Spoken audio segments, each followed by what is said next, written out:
No one has really discovered the benefits of Copaiba until now, although it's been historically used. We now are truly starting to understand the science behind this, and I think the benefits of this oil are completely untapped.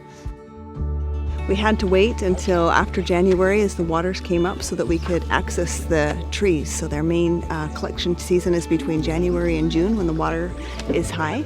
So now we're going to go up and see the Copaiba trees firsthand and see how they collect the resin.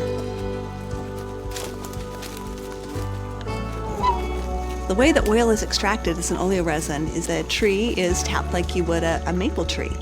And as that tree is stressed, that oleoresin then is called to the source of where it's been stressed.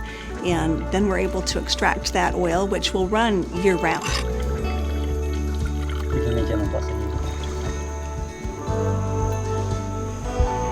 You're about an hour and a half as he's drilled through the tree to collect just this much oil.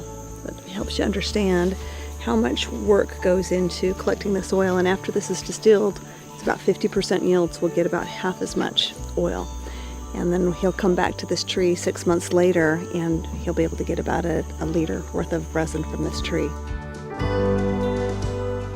Copaiba oil really has kind of hit the scientific community, like a shooting star. And we didn't really understand what was so neat about it until the research started coming in about beta-caryophyllene. So the way that we understand it, the phytocannabinoid, so the beta-caryophyllene in this case, comes in and interacts with a receptor on the cell surface.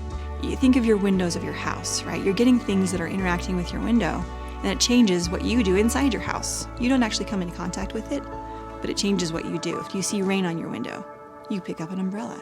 You wear a different outfit that day. So it's that same kind of idea. We're having things that are interacting with the surface of the cell. They're changing things that are happening inside the cell. There's a cascade. There's this chain reaction of things that happens once that receptor gets activated.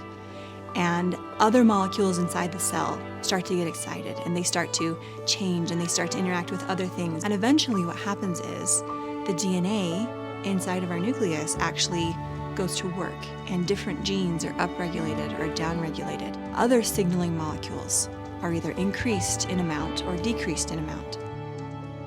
In the end product, what we're looking for is we want exactly what we find in the plant, and that comes with a lot of time and a lot of experience in understanding the plant materials that you're working with, and even the uniqueness of the chemistry, whether we have dominant compounds or whether we have more subtle compounds in chemistry within the oil. Each one of them plays an important role in the value of the overall constitution of the oil and the benefits that we can expect to have from that oil. One thing that is unique about our Copaiba essential oil is that we're using 4 different species from the Copaiba trees. This makes a very complete profile, where you see maybe other Copaiba that is offered, and it's just simply a fraction, which is just a part of all of the components that are available through the different species. Where we're using all 4, the reason we've done this is to create a unique synergy with the chemistry. Not only are we looking for purity, but we're also looking for therapeutic potency. We love to see how it's sourced. We love to see how it's collected, how it's distilled, but the most important part is for us to connect with the people who are creating it for us. These are real people. Their lives matter.